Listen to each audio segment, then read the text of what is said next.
যে একবার রাসূল সাল্লাল্লাহু আলাইহি সাল্লামকে জাদু করা হয়েছিল। মারাত্মক ব্যাপার, আমাদের নবীকে জাদু করা হয়েছিল। জাদু সত্য, রাসূল সাল্লাল্লাহু আলাইহি সাল্লাম জাদুগ্রস্ত নিজেই হয়েছিলেন, ঠিক আছে। আর জাদু যে সত্য এর প্রমাণে কোরআনে অসংখ্য আয়াত আছে, অনেক আয়াত আছে।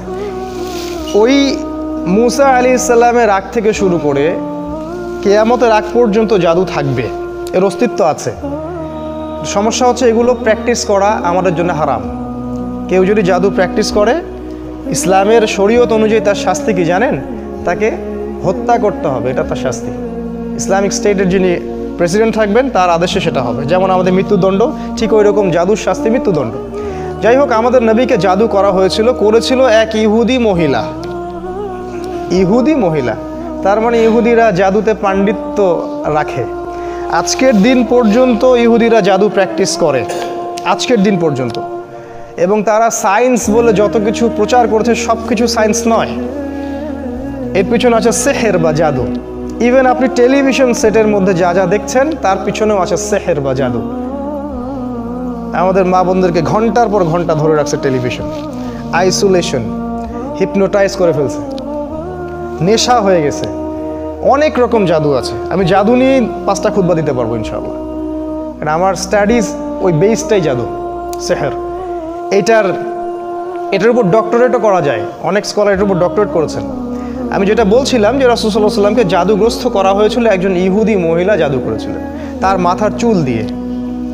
তার চিরুনি থেকে মাথার চুল কোনোভাবে সে চুরি করেছিল বা কোনোভাবে ম্যানেজ করেছিল, করে সেখানে সে কুফুরি কালাম এবং মন্ত্রতন্ত্র পড়ে ফু দিয়েছিল। ফু দিয়ে সেখানে 11টা গিট দিয়েছিল, 11টা গিট দিয়েছিল। খেয়াল করে দেখবেন সূরা ফালাক আর নাসের মধ্যে 11টা আয়াত আছে, দুইটা মিলে 11টা আয়াত আছে। আচ্ছা, এই যে জাদুটাকে করা হলো, ইহুদি মহিলা জাদু করলো। আর এটা বলে রাখি যে তাকে সারা জীবন ইহুদিরা কষ্ট দিয়েছে। আর আজ পর্যন্ত আমাদের সবচেয়ে বড় শত্রু ইহুদিরাই। আল্লাহ পাক কোরআনে সেটা বলেছেন যে সূরা মাইদা পড়ে দেখবেন, তোমাদের সবচেয়ে বেশি শত্রুতা রাখে তোমাদের সাথে ইহুদি জাতি এবং মুশরিকরা, যারা একে অপরের বন্ধু। যদি আপনি কোরআন পড়েন তাহলে আপনার কাছে জগৎ স্পষ্ট হয়ে যাবে। কেন নেতানিয়াহু মোদিকে ডাকে তখন আপনি বুঝতে পারবেন। যদি কোরআন আপনার ভিতরে না থাকে আপনি জগৎকে ডিল করতে পারবেন না। তো এই যে 11টা গিট দেওয়া হলো, এতে করে রাসূল সাল্লাল্লাহু আলাইহি সাল্লাম অসুস্থ হয়ে যান। যখন জাদু করা হয় কারো প্রতি, সে অসুস্থ হয়ে যাবে। ইভেন সবচেয়ে পরহেজগার মানুষও জাদুগ্রস্ত হতে পারে, আপনি আমি যে কেউ হতে পারি। যারা ইসলামী বিধান পালন করেন না, কোরআনের সাথে সম্পর্ক কম বা নাই, হারাম রিজিকের সাথে সম্পর্ক আছে, যারা সুদ খাচ্ছেন, গান বাজনা করতেছেন, যারা বাদ্যযন্ত্রের সাথে সম্পর্কিত, যারা অশ্লীল টিভি মুভি এগুলো দেখছেন, এদের জাদুগ্রস্ত হওয়ার সম্ভাবনা 95%। একবার জাদুগ্রস্ত হয়ে গেলে তাকে রিকভার করা খুবই ডিফিকাল্ট। এই জন্য ইসলাম এই প্রোটেকশনগুলো দিয়েছে, কারণ একবার জাদুগ্রস্ত হয়ে গেলে এটাকে সলভ করা খুবই ডিফিকাল্ট। কারণ জাদু জিনের সহযোগিতা ছাড়া হয় না। যারা জাদু করে তারা জিনকে তাবে করে। আপনারা কিন্তু কোরআন পড়লে দেখবেন আল্লাহ পাক বলেছেন জাহান্নামের ইন্ধন হবে মানুষ আর জিন, যারা একে অপরকে সহযোগিতা করত। আজ পর্যন্ত কিছু মানুষ আছে এই পৃথিবীতে, আপনার আশপাশেও, যারা জিনের সহযোগিতা নিয়ে বিভিন্ন কুফরি কালাম তন্ত্রমন্ত্র করে। এবং গ্রামাঞ্চলে এটার প্রচলন অনেক বেশি, ঠিক আছে। ইভেন এখন শহরেও এগুলো ঢুকে পড়ছে। প্রেমের জোড়া দেওয়ার জন্যে, বাড়ির বরকতের জন্য, স্বামী স্ত্রীর সম্পর্ক উন্নয়নের জন্য বিভিন্ন কাজে এগুলো করা হচ্ছে। এবং আমাদের দেশে কবিরাজের সংখ্যা তো অভাব নাই। আর যেহেতু এগুলো সম্পর্কে আমরা জানি কম, আমরা কিছু হইলেই ওদের কাছে দৌড়াই। এই সুযোগটা ওরা আমাদের কাছ থেকে নেয়, নিয়ে সে এদিক থেকেও টাকা খায়, ওদিক থেকেও টাকা খায়।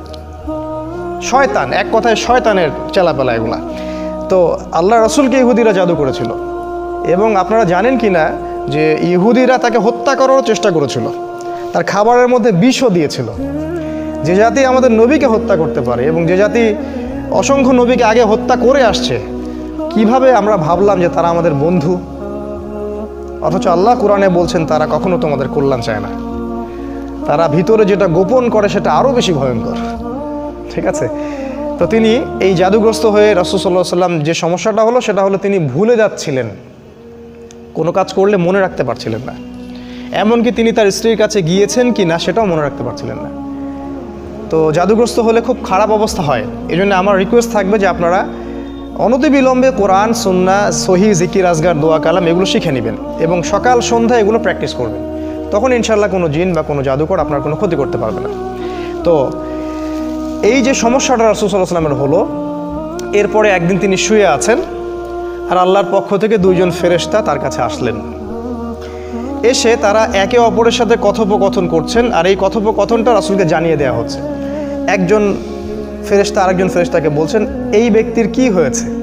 ওই ফেরেশতা জবাব দিচ্ছেন যে তাকে জাদু করা হয়েছে। আবার ইনি বলছেন কে জাদু করেছে, মানে কথোপকথনের মাধ্যমে তাকে মেসেজ দেওয়া হচ্ছে। উনি বলছেন যে অমুক মহিলা জাদু করেছে। তিনি বলছেন জাদু কি দিয়ে করা হয়েছে, উনি বলছেন জাদু চুল দিয়ে করা হয়েছে। ইনি বলছেন জাদু উপকরণ কোথায় আছে, উনি বলছেন জাদুর উপকরণ অমুক কুয়ার নিচে আছে, অমুক কুয়ার নিচে আছে। এবার তিনি মেসেজ পাইলেন যে জাদুর উপকরণ আসলে কোথায় আছে। এই মেসেজ তো আর আমরা পাবো না কেউ জাদুগ্রস্ত হয়ে গেলে, তখন জিনকে সামনে হাজির করায় কথা বলতে হয়, তারপরে সে উপকরণ বলে দেয়। এই ট্রিটমেন্টটা খুবই ভয়ঙ্কর, আপনারা যদি দেখে থাকেন তাহলে দেখবেন ভয় পেয়ে যাবেন।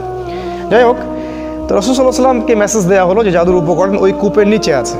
তিনি সকালবেলা উঠলেন এবং উঠে আলী রাদিয়াল্লাহু আনহুকে বললেন, আলী রাদিয়াল্লাহু আনহু, যে আলী ওই কূপের নিচে জাদুর উপকরণ আছে, ওকে ধ্বংস করে আসুন। এই একমাত্র সাহাবী যার জীবনী পড়লে আমাদের ঈর্ষা হয়। শুরু থেকে যখন তার বয়স 6-7 তখন থেকে ইসলামের পাশে তিনি দাঁড়িয়ে আছেন।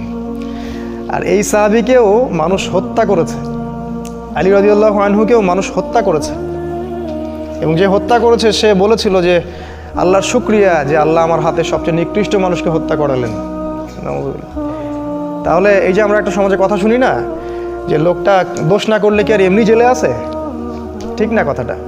ভালো মানুষকেই এইভাবে মরতে হয়েছে, শুধু তাকে নয়, উসমান রাদিয়াল্লাহু আনহুকে শাহাদাত বরণ করতে হয়েছে, ইভেন আমাদের রাসূলকে বিষ প্রয়োগ করা হয়েছে, অনেক নবীকে হত্যা করা হয়েছে। যাই হোক, তার জীবনীটা পড়লে দেখবেন যে তিনি শুরু থেকে ইসলামের পাশে একদম পাথরের মতো, পাহাড়ের মতো। তো উনি গেলেন, গিয়ে ওই উপকরণটাকে ধ্বংস করলেন এবং রাসূল সাল্লাল্লাহু আলাইহি ওয়াসাল্লাম কাছে এসে অনুমতি চাচ্ছেন যে ইয়া রাসূলুল্লাহ, আমাকে অনুমতি দেন, যে আপনাকে জাদু করেছে ওকে আমরা গর্দান উড়িয়ে দিব, গর্দান উড়িয়ে দিব। এবং সাথে উমর রাদিয়াল্লাহু আনহু ছিলেন, কারণ তো বিশাল অপরাধ। ইসলামিক স্টেটের যিনি ডিপার্টমেন্ট অফ প্রেসিডেন্ট, তাকে আপনি জাদু করেছেন। এখন তো ইসলামিক স্টেটের বা একটা দেশের কাউকে যদি সামান্য একটা ওয়ার্ডও বলা হয় তাহলে তো তার অবস্থা খারাপ, আর সেটা তো বিশাল ব্যাপার। কিন্তু আমাদের নবী মুহাম্মদ সাল্লাল্লাহু আলাইহি ওয়াসাল্লাম ছিলেন মানবতার মুক্তির দূত। তিনি বললেন যে আমি ওই মহিলাকে মাফ করে দিলাম, তিনি বললেন আমি ওই মহিলাটাকে মাফ করে দিলাম। কারণ এই যে ঘটনাটা ঘটলো, এটা আসলে কাদের জন্য ঘটলো জানেন? তার উম্মার জন্য ঘটলো। এই ঘটনাটার মধ্য দিয়ে আল্লাহ পাক আমাদেরকে 2টা সূরা দিলেন, যাতে কিয়ামত পর্যন্ত মানুষ এই সব সমস্যা থেকে বেঁচে থাকতে পারে। এটা আল্লাহর হিকমা, প্রজ্ঞা। আল্লাহ পাক ইউসুফ আলাইহিস সালামকে জেল খাটাইছেন, খাটান নাই? ইউসুফ আলাইহিস সালামের ওই জেলে যাওয়ার বদৌলতে লক্ষ লক্ষ মানুষ দুর্ভিক্ষ থেকে বেঁচে গেছে, বেঁচে যায় নাই? এই হলো আল্লাহর হিকমা। মাঝে মাঝে যে বিপদগুলো আমাদের হয় এর পিছনে কোনো না কোনো কল্যাণ, খায়ের থাকে, যেটা আমরা বুঝতে পারি না। রাসূল সাল্লাল্লাহু আলাইহি ওয়াসাল্লাম তাকে মাফ করে দিলেন এবং তখন সূরা ফালাক এবং নাস নাজিল হলো, একসাথে নাজিল হলো এবং তিনি তিলাওয়াত করছিলেন একটা একটা করে আয়াত, আর ওই একটা একটা করে গিট খুলে যাচ্ছিল। ঠিক আছে, এই হলো এর শানে নজুল বা নাজিলের প্রেক্ষাপট। এবার আসেন এর ফজিলত 2টা বলি। সূরা নাস এবং ফালাকের স্পেশাল কিছু ফজিলত আছে। যেমন একটা হলো, যে ব্যক্তি, একটু মনোযোগ দিয়ে শুনবেন, যে ব্যক্তি সূরা ফালাক, সূরা নাস এবং সূরা ইখলাস এই 3টা সূরা সকালে এবং সন্ধ্যায় 3বার করে পড়বে, যদি সকালে পড়ে সন্ধ্যা পর্যন্ত যাবতীয় হঠাৎ বিপদ থেকে বেঁচে থাকবে। হঠাৎ বিপদ, ধাপাস করে কোনো বিপদে পড়বে না ইনশাআল্লাহ। আপনি খেয়াল করে দেখবেন, সব পরিবারে যাচ্ছে মাইক্রো নিয়ে বিয়ে খাইতে, ডেট, স্পট ডেট, তাই না? হঠাৎ করে দেখবেন সকালে ঠিক মতো আসে, হঠাৎ স্ট্রোক নাই। হঠাৎ বিপদ ইনশাআল্লাহ সে পড়বে না। যে ব্যক্তি সকালে 3বার করে সূরা ফালাক, সূরা নাস, সূরা ইখলাস পড়বে। আর বিশ্বাস করেন এই কাজগুলো আমাদের চাচাদের বয়সী যারা আছেন ওনাদেরকে শিখাতে হয় না, আমাদেরকেই শিখাতে হয়, তাদেরকে শিখাতে হয় না, তারা এগুলো আগেই থেকে জানে। আবার যে ব্যক্তি সন্ধ্যাবেলা সূরা ফালাক, সূরা নাস এবং ইখলাস 3 বার করে পড়বে, সারা রাত যাবতীয় ক্ষতি থেকে সে বেঁচে থাকবে ইনশাআল্লাহ। এই হলো একটা বড় ফজিলত। তাহলে আমরা ইনশাআল্লাহ আজকে থেকে বরং এখন থেকেই 3 বার করে সূরা ফালাক, নাস, ইখলাস প্রতিদিন পড়ার অভ্যাস করবো ইনশাআল্লাহ। এটা একটা আমল। দ্বিতীয় একটা ফজিলত হচ্ছে ঘুমানোর পূর্বে যখন বিছানায় যাবেন, অনেকগুলো সুন্নাহ আছে, বিছানা ঝেড়ে নিতে হবে, লাইটস অফ করা, প্রয়োজনে পারলে ওযু করবেন, আয়াতুল কুরসি পড়বেন, তাসবিহ তাহলিল করবেন, পারলে সূরা মুলক পড়বেন। যদি কিছুই করতে না পারেন কমপক্ষে সূরা ফালাক, সূরা নাস আর সূরা ইখলাস 3 বার করে পড়বেন। সিস্টেমটা আমি দেখাই দিচ্ছি যে প্রথমে হাত সামনে নিয়ে বিসমিল্লাহির রহমানির রহিম পড়ে সূরাতুল ইখলাস, আবার বিসমিল্লাহ বলে সূরাতুল ফালাক, আবার বিসমিল্লাহ বলে সূরাতুন নাস, একবার করে পড়লেন, পড়ে এভাবে ফু দিবেন, দিয়ে মাথা থেকে নিয়ে যতদূর পর্যন্ত পারেন এভাবে মাসেহ করবেন একবার, তারপরে আবার একবার, তারপরে আবার একবার, মোট 3 বার। 3 বার কেন, এটা আমি এখন এসে বুঝতে পারছি কেন 3 বার, স্টুডেন্ট লাইফে বুঝতে পারি নাই। আসলে কোরআন এবং সুন্নাহর এত জ্ঞানের সমুদ্র, যেখানে আমরা হাবুডুবু খাচ্ছি, আসলে কোনো কুল কিনারাও খুঁজে পাচ্ছি না যে আসলে কি সলিউশন দিব। তাই যতই জানি ততই মনে হয় যে আমি কিছুই জানি না। একটা হাদিস সেদিন আমরা জানলাম, সেটা হলো যখন মানুষ ঘুমায় তখন শয়তান চলে আসে কাছে, মানে সবার সাথে একটা করে শয়তান আছে, ওই শয়তান চলে আসে, ওর নাম হচ্ছে কারিন, ওর নাম হচ্ছে কারিন, যেটা কোরআনে আছে। সে এসে এই যে আমাদের গর্দান আছে, এই গর্দানের মধ্যে 3টা গিট দেয়, 3টা গিট দেয়, এবং প্রতিটা গিটের সাথে সে বলে তোমার সামনে দীর্ঘ রাত, তুমি ঘুমাও, তোমার সামনে দীর্ঘ রাত, তুমি ঘুমাও, তোমার সামনে দীর্ঘ রাত, তুমি ঘুমাও, আরামে ঘুমাও। রাসূল সাল্লাল্লাহু আলাইহি ওয়াসাল্লাম বলছেন যখন বান্দা যদি ফজরের আজান শুনে উঠে যায় তাহলে একটা গিট খুলে যায়, যদি সে ওযু করে তাহলে আরও একটা গিট খুলে যায়, আর যদি সে জামায়াতে এসে সালাত আদায় করে তাহলে 3টা গিটই খুলে যায়। আর যদি এই 3টা কাজ আমরা না করি, সকাল 8টা, 9টা, 10টায় উঠি, তাহলে 3টা গিট নিয়েই সকাল করবে সে। তাহলে চিন্তা করেন তার সারা দিনটা কেমন যাবে। আর হয়তো এই কারণেই রাসূল সাল্লাল্লাহু আলাইহি ওয়াসাল্লাম 3 বার করে মাসাহ করেছেন, যাতে করে শয়তানের প্রভাবটা কম হয়। এটা একটা রিজন, এটা একটা ফজিলত। আর আমি যেই কথাগুলো বলছি, এই যে ফু দিয়ে মাসাহ করা, আবার গিটের কথা, আমাদের মডার্ন সো কল্ড এই যে ওয়েস্টার্ন সিভিলাইজেশন এবং সায়েন্স এগুলোকে অস্বীকার করে, এবং এই কথাগুলো আমাদের স্কুল কলেজের প্রফেসররা শুনলে হাসবে। আপনারা ডিসাইড করবেন যে আপনারা কোরআনকে ফলো করবেন নাকি ওয়ান আইড পিপলদেরকে ফলো করবেন। তবে হ্যাঁ, এটাও বলি, যদি আজকে বা আগামীকাল আমরা দেখি যে ডিসকভারি চ্যানেল বা ন্যাশনাল জিওগ্রাফি তারা বলছে যে আমরা নতুন একটা তথ্য পাইছি, কি সেই তথ্য? মানুষ যখন ঘুমায় তখন এই হয়, এটা হয়, সেটা হয়, একজন সত্তা এসে গিট দেয়, হ্যাঁ, তারপরে আরেকটা কি জানি বললাম, এই যে যখন মানুষ ভালো কোনো কালাম পড়ে ফু দেয় তখন শরীর ভালো ফিল করে, একটা নাম দিয়ে দিল কঠিন একটা মেডিকেল সায়েন্সের কোনো নাম, তখন মানুষ ঠিকই বিশ্বাস করবে, অবশ্যই বিশ্বাস করবে। কিন্তু এখন এটা মানুষ অনেকেই বিশ্বাস করে না। এটাকে বলা হয় তাদের ইবাদত করা। মানে তারা যদি বলে যে অমুক গ্যালাক্সির দূরে একটা গ্রহের সন্ধান পাওয়া গেছে, যে গ্রহটা হীরা দিয়ে তৈরি, যেখানে সোনার গাছ আছে, হ্যাঁ, সেখানে অন্য গ্রহের কিছু প্রাণী আছে, সবাই এক বাক্যে বিশ্বাস করবে। আমি চ্যালেঞ্জ করলাম, এক বাক্যে বিশ্বাস করবে পরের দিন। কিন্তু আল্লাহ কোরআনে বলছেন যে অমুক জান্নাত রেডি রাখছে, যেটা হীরা দিয়ে তৈরি, সোনা দিয়ে তৈরি, এখানে এটা আছে, সেটা আছে। এরা বলবে এটা তো অলিক গাল গল্প বলতেছে, এটা তো ব্যাকডেটেড কোরআন, আনসিভিলাইজড পিপলদের কাজে। তো এতে ধোকায় পড়বেন না, এটা দাজ্জাল, যেটা আপনাদেরকে ওয়ান আইড বানাচ্ছে, এক চোখা বানাচ্ছে। তাদের দৌড় এখন পর্যন্ত ওই পর্যন্ত যায়নি যেটা আল্লাহ রাব্বুল আলামিন 1400 বছর আগেই নাজিল করেছেন। এই ইয়াকিনটা না থাকলে ঈমান শেক করবে। তারপর এই হলো আপনার ফজিলত, কয়েকটা বলে। আরেকটা ফজিলত হচ্ছে এই যে আমরা ফরজ সালাত পড়ি, প্রত্যেক ফরজ সালাতের পরে রাসূল সাল্লাল্লাহু আলাইহি ওয়াসাল্লাম একবার করে সূরা ফালাক, সূরা নাস এবং ইখলাস পড়তেন। এটা একটা। এই কাজগুলো করলে যেটা হবে সেটা হলো এই, যদি সূরা ফালাক, নাস, ইখলাস আপনি শোয়ার সময় পড়েন, সকালে সন্ধ্যায় পড়েন, আর এই যে প্রত্যেক ফরজ সালাতের পরে পড়েন, আপনি অনেকগুলো বেনিফিট পাবেন। সেগুলো কি? 1 নাম্বার হচ্ছে আপনি দৃশ্য অদৃশ্যের অনেক বিপদ আপদ থেকে বেঁচে থাকবেন। 2 নাম্বার হচ্ছে আপনি হঠাৎ করে বিপদে পড়বেন না। 3 নাম্বার হচ্ছে এই কোরআন আপনার জন্য পরকালে সুপারিশ করবে, এটা সবচেয়ে বড়, কারণ কোরআনের সাথে আপনার সম্পর্ক আছে, এ আপনাকে পরকালে সুপারিশ করবে। তাছাড়া চোখ লাগা থেকে আপনি বেঁচে থাকবেন, বদ নজর থেকে বেঁচে থাকবেন, এগুলোর প্রত্যেকটার অস্তিত্ব ইসলাম অস্বীকার করেনি, প্রত্যেকটাই স্বীকার করেছে। রাসূল সাল্লাল্লাহু আলাইহি ওয়াসাল্লাম বলেছেন, ইন্নাল আইনাল হক, মানুষের বদ নজর সত্য। আপনার ছেলের স্বাস্থ্য খুব ভালো, এক জায়গায় নিয়ে গেলেন, মানুষ দেখলো বাহ আপনার ছেলে তো অনেক সুস্বাস্থ্যের অধিকারী, দেখবেন পরের দিন অসুস্থ হয়ে গেছে। ব্যবসা করতেছেন খুব সুন্দর, অনেকে আসতেছে, বাহ ভাই ভালোই তো ব্যবসা খাড়া করছেন, দেখলেন কলাপস করে গেল। চোখের বদনজর সত্য। এর দলিল সূরা কাহফের মধ্যে আছে, যদি কারো কিছু ভালো লাগে তখন বলতে হবে মাশাআল্লাহ, খুব সুন্দর, সুবহানাল্লাহ, চমৎকার, আলহামদুলিল্লাহ, আল্লাহ পাক দিয়েছেন।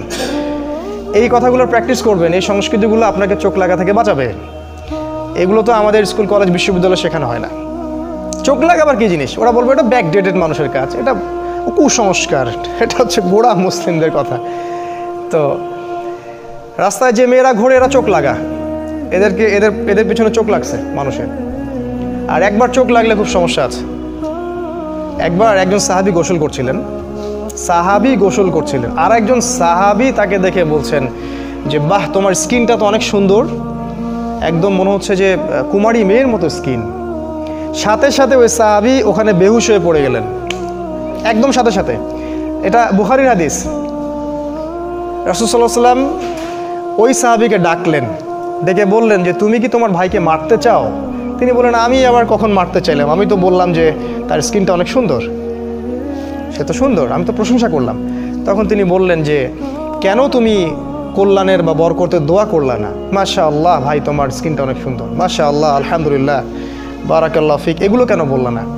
তখন ওই সাহাবীকে গোসল দেয়া হলো এবং ওই গোসলের পানি দিয়ে এই সাহাবীকে গোসল দেয়া হলো, তারপর ইনি সুস্থ হলেন। তখন রাসূল বলেছেন ইন্নাল আইনাল হক, চোখের বদনজর সত্য। তো যাই হোক, এই হলো সূরা ফালাক নাসের কিছু ফজিলত, অনেক ফজিলত, এটা সব বলে শেষ করা যাবে না। এখন আমরা আসছি শুধুমাত্র এর শাব্দিক অর্থগুলো আপনাদেরকে একটু শেয়ার করে শেষ করবো ইনশাআল্লাহ। সূরা ফালাক আর নাস একসাথে আমি আগে অনুবাদ করে দিচ্ছি আপনাকে। বিসমিল্লাহির রহমানির রহিম। আল্লাহ পাক বলেছেন কুল, সবাই আমি জানি মুখস্থ আছে। কুল মানে হচ্ছে বলুন। আউযু, আউযু মানে আমি আশ্রয় প্রার্থনা করছি। আউযু মানে আমি আশ্রয় প্রার্থনা করছি। আর নাউযু মানে আমরা আশ্রয় প্রার্থনা করছি। যখন আপনি বলেন আউযু বিল্লাহ, এটা এক বচনে, আর যদি বলেন নাউযু বিল্লাহ, এটা বহু বচনে। ঠিক আছে, ভালো কথা। অ্যারাবিক গ্রামার শিখবেন টুকটাক, না হলে কি হবে জানেন? না হলে যেটা হয়, আমি একটা মসজিদে দেখেছি যে একজন ইমাম আছেন, মাশাআল্লাহ, আল্লাহ পাক তাকে নেখায়াত দারাজ করুক, তিনি প্রতিদিন নিজের জন্য দোয়া করেন আর মুসল্লি আমিন আমিন বলে। তিনি প্রতিদিন নিজের জন্য দোয়া করেন, সব এক বচনে তার জন্যই দোয়া করেন। আল্লাহ, হে আল্লাহ আমাকে বার্ধক্য থেকে বাঁচাও, হে আল্লাহ আমাকে কবরের আযাব থেকে বাঁচাও, হে আল্লাহ আমাকে রিজিকে বরকত দাও, আর সবাই আমিন আমিন বলে উঠে চলে যায়। তাহলে তাদের দোয়ার কি হইল? তো দোয়া বহু বচনে করতে হতো। যাই হোক, অ্যারাবিক গ্রামার একটু শিখবেন টুকটাক।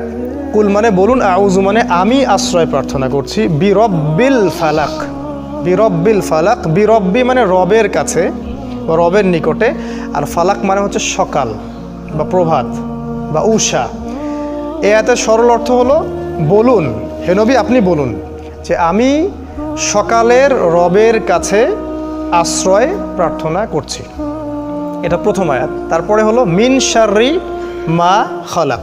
মিন মানে হতে, আর শার মানে হচ্ছে ক্ষতি। শাররুন মানে ক্ষতি বা অনিষ্ট বা অকল্যাণ। মা খালাকা মানে যা কিছু তিনি সৃষ্টি করেছেন। আল্লাহ পাক যত কিছু সৃষ্টি করেছেন, সমস্ত সৃষ্টির ক্ষতি থেকে আমি আল্লাহর বা সকালের রবের আশ্রয় প্রার্থনা করছি।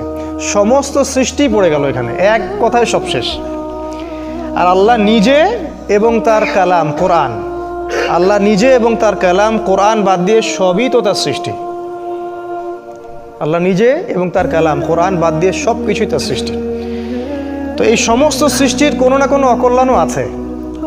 এই অকল্যাণগুলো থেকে আমি হে আল্লাহ আপনার আশ্রয় প্রার্থনা করছি, সকালের রবের আশ্রয় প্রার্থনা করছি। তারপরে 3 নম্বর আয়াতে আসেন, ওয়া মিন শাররি গাসিকিন ইযা ওয়াকাব। ওয়া মানে এবং, মিন শাররি মানে ক্ষতি থেকে, গাসিক মানে হচ্ছে রাত, গাসিক মানে রাত, এই যে রাত।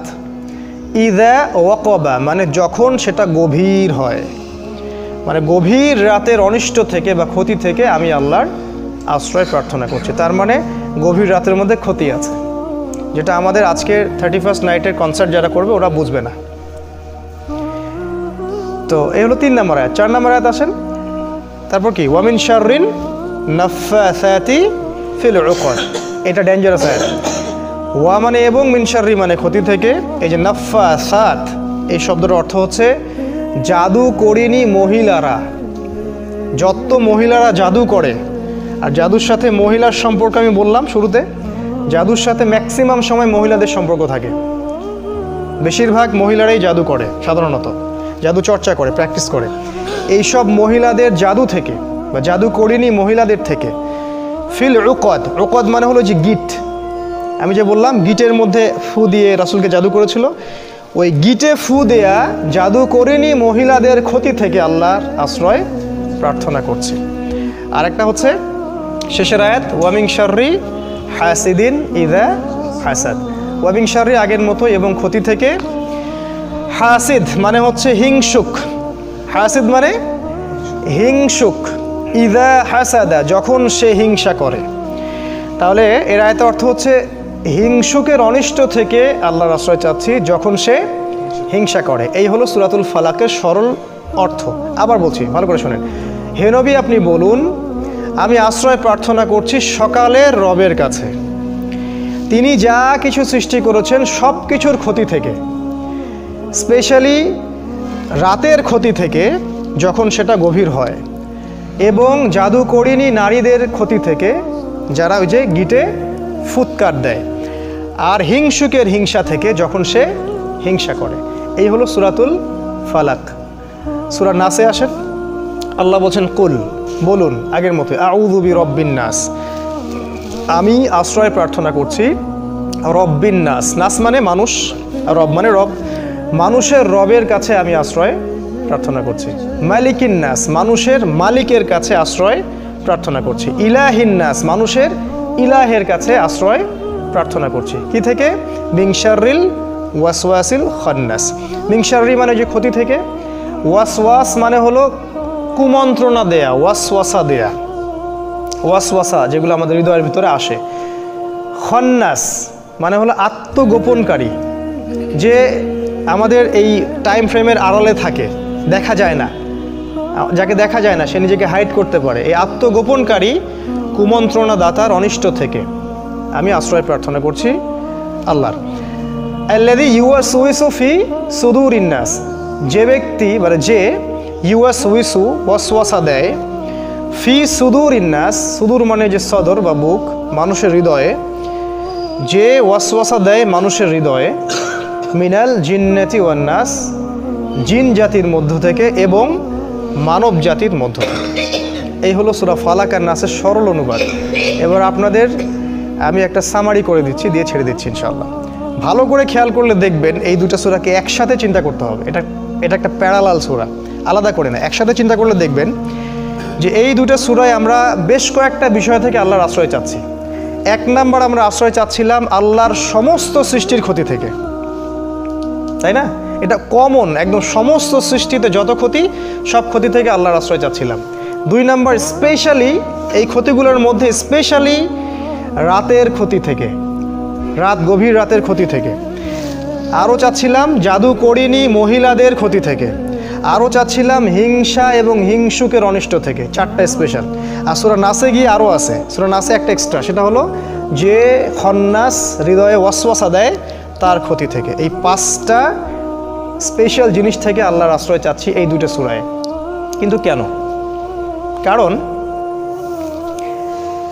কারণটা বলার আগে আরেকটা কথা বলি, সেটা হলো এই যে ক্ষতিগুলা, এগুলো থেকে আপনি সূরা ফালাক আর নাসের মাধ্যমে আশ্রয় পাবেন।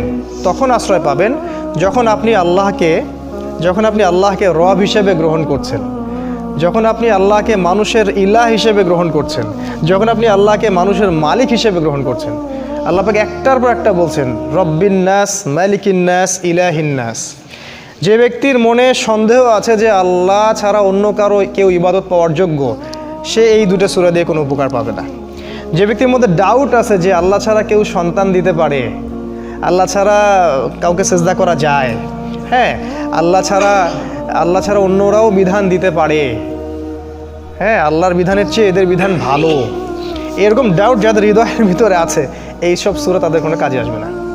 এগুলো আগে তাওহীদ আগে প্রতিষ্ঠা করা, যে আল্লাহ রব, তিনি মালিক, আল্লাহই রব প্রতিপালক, তিনি আবার মালিক, যার হুকুম চলে, অন্য কার হুকুম চলে না।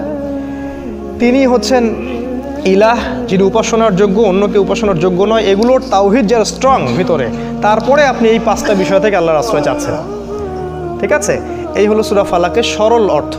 একটা প্রশ্ন শেষ করে দেই, সেটা হলো যে এই 5টা বিষয় স্পেশালি কেন? কারণ জগতে অনেক ক্ষতি আছে। আল্লাহ আগেই বললেন যে তার সমস্ত সৃষ্টির ক্ষতি থেকে আশ্রয় চাচ্ছি, কিন্তু কিছু কিছু ক্ষতি স্পেশাল, যেগুলো আমাদের সাধ্যের বাইরে।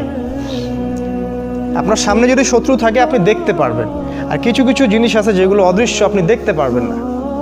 সেই দেখার মতো চোখে আমাদের ক্ষমতা দেয়া হয়নি। আল্লাহ রাসূল বলেছেন, কুকুরেরা শয়তানকে দেখতে পারে, কুকুর শয়তানকে দেখতে পারে। আজানের সময় কুকুর চিল্লায় বেশি, আজানের সময় শয়তান পালায়। হাদিস আসছে আজানের সময় শয়তান পালায়, কুকুর শোনে বেশি আমাদের চাইতে। ঠিক আছে, এরকম বিভিন্ন প্রাণী সম্পর্কে কিন্তু আসছে, যেটা তার মানে আমাদের কিছু সীমাবদ্ধতা আছে। এই সীমাবদ্ধতার কারণে আমরা অদৃশ্যকে দেখি না।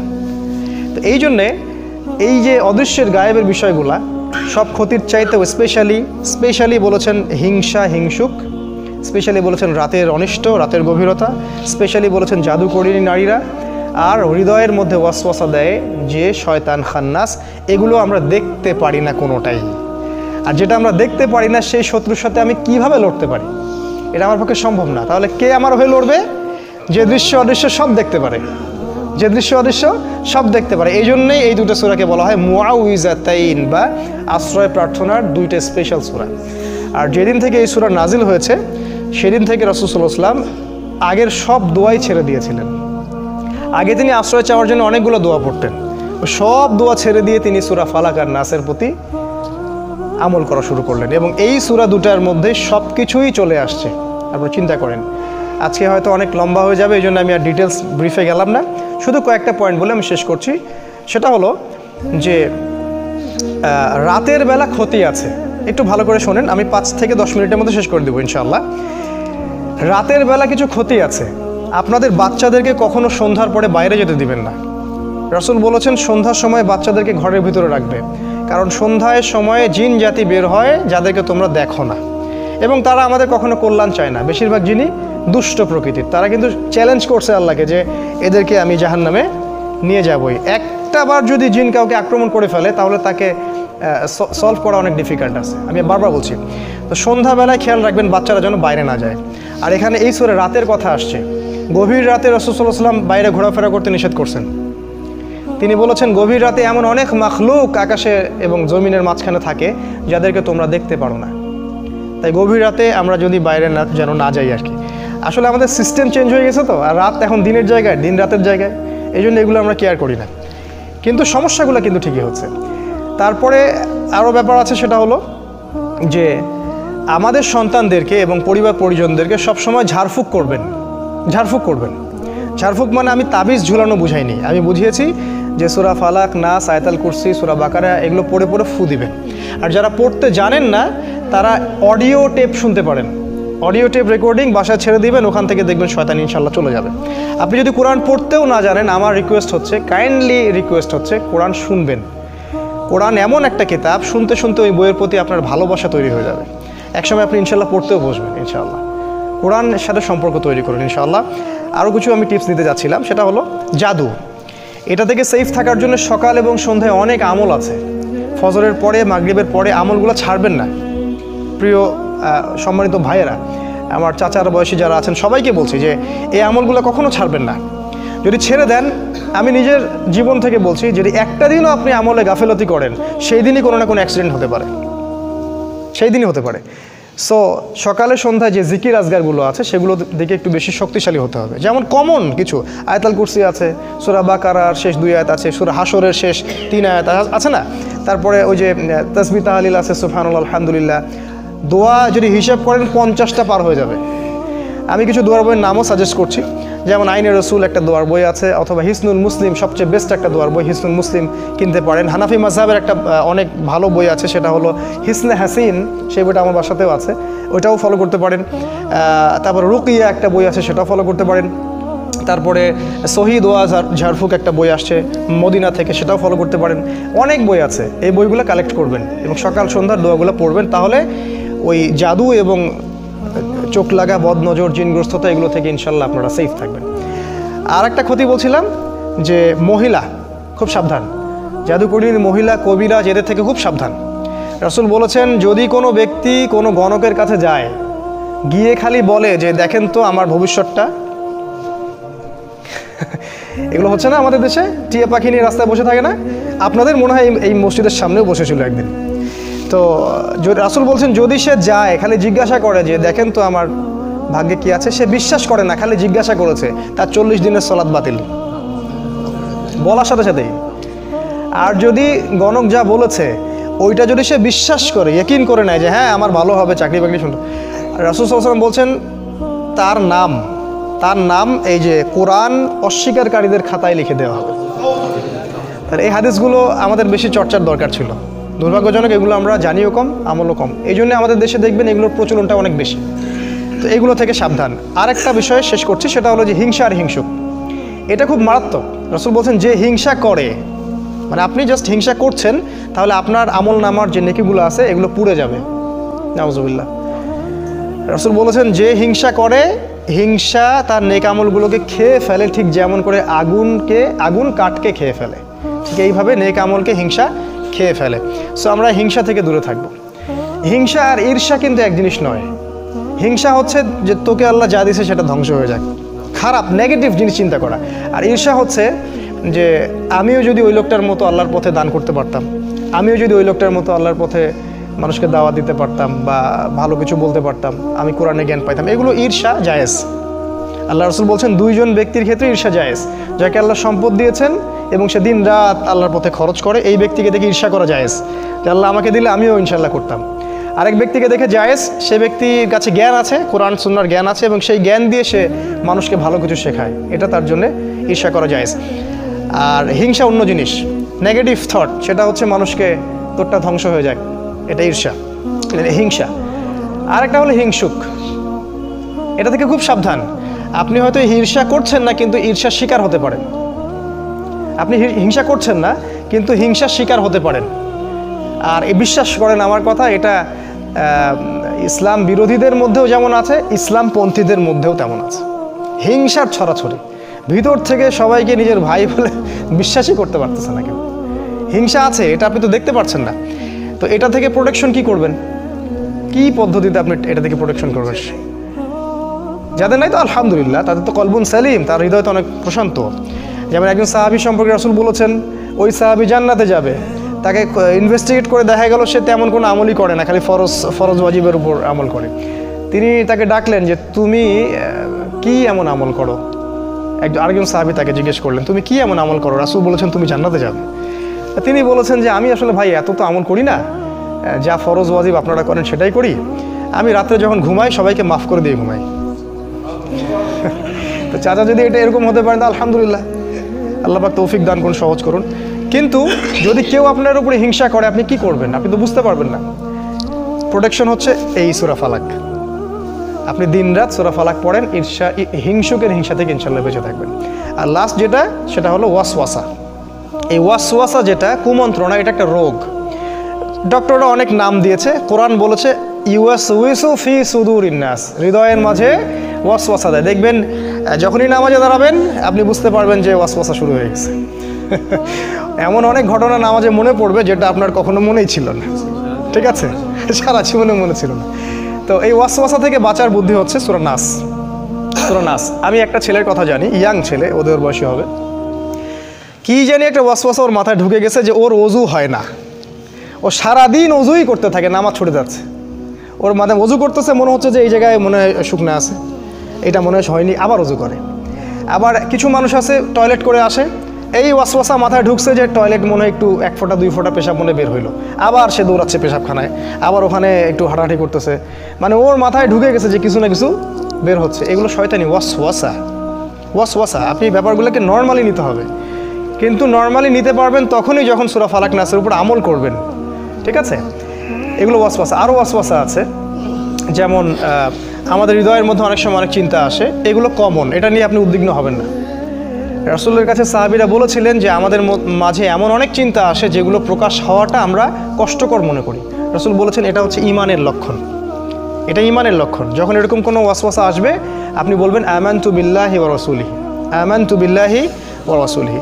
এই হলো সূরা ফালাক নাসের সংক্ষিপ্ত আজকের আলোচনা। অনেক আলোচনা করার ছিল, যেহেতু আপনাদের ধৈর্যচ্যুতি হবে, শেষ একটা হাদিস বলে আমি শেষ করছি। সেটা হলো যে রাসূল সাল্লাল্লাহু আলাইহি ওয়াসাল্লাম বলেছেন যে আল কোরআন হুজ্জাতুন লাকা আও আলাইকা। এই হাদিসটা যদি মনে রাখি আমাদের যথেষ্ট। তিনি বলেছেন এই কোরআন, অর্থাৎ এই কোরআন কিয়ামতের মাঠে তোমার পক্ষে অথবা বিপক্ষে আল্লাহর কাছে বিচার দিবে বা সাক্ষী দিবে, হয় পক্ষে না হলে বিপক্ষে। তাহলে এখন আমরা ঠান্ডা মাথায় ভাবি যে কি করলে কোরআন আমাদের পক্ষে সাক্ষী দিবে আর কি করলে আমাদের বিপক্ষে সাক্ষী দিবে। আর বিশ্বাস করেন, কোরআন যার বিপক্ষে সাক্ষী দিবে তার নাজাতের কোনো পথ নাই। আরেকটা হাদিস রাসূল সাল্লাল্লাহু আলাইহি ওয়াসাল্লাম বলেছেন ইন্নাল্লাহা ইয়ারফাউ বিহাদাল কিতাবি আকওয়ামান, আল্লাহ পাক বহু সম্প্রদায়কে এই বইয়ের দ্বারাই উন্নত করেন, মর্যাদামণ্ডিত করেন। ওয়া ইয়াদাউ বিল আখরিন, আর অসংখ্য সম্প্রদায়কে আল্লাহ পাক এই বই না মানার কারণেই অপদস্থ করেন। আল্লাহ পাক আমাদের সবাইকে কোরআনের কাছে ফিরে আসার তৌফিক দান করুন, আমাদেরকে এই ধারাবাহিকভাবে কোরআন শেখার আল্লাহ পাক তৌফিক দান করুন। আল্লাহ পাক কোরআনের মাধ্যমে আমাদের হায়াতের রিজিকে বারাকা দান করুন, আমাদেরকে দৃশ্য অদৃশ্যের সমস্ত বিপদ আপদ থেকে আল্লাহ পাক বাঁচিয়ে রাখুন। আমাদের বাচ্চা এবং নেক্সট প্রজন্মদেরকে আমরা যেন কোরআনের আলোয় আলোকিত করতে পারি এবং ওদেরকে শেখাতে পারি, সেই তৌফিক আল্লাহ পাক দান করুন। নিয়মিত কোরআন তেলাওয়াতে তৌফিক দান করুন এবং আল্লাহ পাক আমাদের হালাল রুজিকের পথ করে দিন। সূরা ফালাক এবং নাসের উপর আমল করার তৌফিক আল্লাহ পাক দান করুন। সবাই একটু দোয়া পড়ি। সুবহানাকা আল্লাহুম্মা ওয়া বিহামদিকা নাশহাদু আল্লা ইলাহা ইল্লা আনতা নাস্তাগফিরুকা ওয়া নাতুবু ইলাইক। আসসালামু আলাইকুম ওয়া রাহমাতুল্লাহ। যদি আপনাদের